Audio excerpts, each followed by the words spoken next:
Hello all. Megastar Chiranjeevi వారసుడిగా Tollywood entry ఇచ్చిన పవన్ కళ్యాణ్ తన ప్రతిభతో అగ్ర కథానాయకుడిగా ఎదిగారు.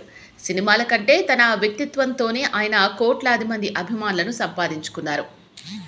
సమాజానికి, పేదలకు ఏమైనా చేయడానికి పవన్ ముందుంటారు.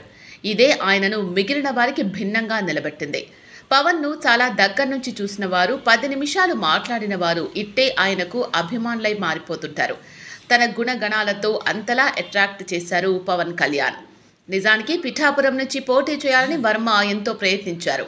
విపక్షంలో ఉండగా వైసీపీ వేధింపులు, ఒత్తిడిని తట్టుకొని మరీ పార్టీని పటిష్టం చేశారు. అయితే కూటమి సీట్ల సర్దుబాటులో భాగంగా పిఠాపురం నియోజకవర్గాన్ని జనసేనకు కేటాయించాలని పవన్ కళ్యాణ్ కోరారు. అయితే వర్మను కాదని పిఠాపురం సీటును పవన్కు ఎలా కేటాయిస్తారు అంటూ తెలుగు తమ్ముళ్లు ఆగ్రహం వ్యక్తం చేశారు. ఒకానొక దశలో వర్మ స్వతంత్ర అభ్యర్థిగా బరిలో దిగుతారు అన్న ప్రచారం కూడా జరిగింది. అయితే ఆయన సత్తా, శక్తి, సామర్థ్యాలు ఏంటో తెలిసిన చంద్రబాబు తక్షణం వర్మను పిలిపించి మాట్లాడారు. బాబు హామీతో మెత్తబన్న వర్మ పిఠాపురంలో పవన్ కళ్యాణ్ గెలుపు కోసం ఎంతో శ్రమించారు. పవన్ను ఓడించడానికి సీఎం జగన్ వేసిన ఎత్తుగడలు, వ్యూహాలను ధీటుగా తిప్పికొట్టడంలో వర్మ కీలక పాత్ర పోషించారు. పవన్ను ఎన్నికల్లో ఓడించాలని తనకు భారీ మొత్తం ఆఫర్ చేశారని వ్యాఖ్యానించారు.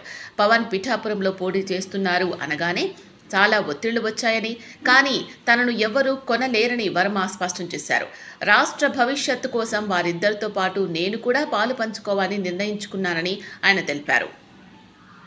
చంద్రబాబుకు అతిపెద్ద మద్దతుదారుడనని, కుటుంబం అన్నాక చిన్న చిన్న మనస్పర్ధలు సహజమని ఆయన పేర్కొన్నారు. 2014 నుంచే తనపై చాలా ఒత్తిళ్లు వచ్చాయని, కానీ తాను కమిట్మెంట్తో పనిచేసే వ్యక్తిని స్పష్టం చేశారు. తనకు 2 అధ్యక్షులు ఉన్నారని, ఒకరు చంద్రబాబు, మరొకరు పవన్ కళ్యాణ్ అని వర్మ చెప్పారు. వారిద్దరూ తనకు ఏ బాధ్యత అప్పగించినా తూచా తప్పకుండా నిర్వర్తిస్తానని కుందబద్దలు కొట్టారు.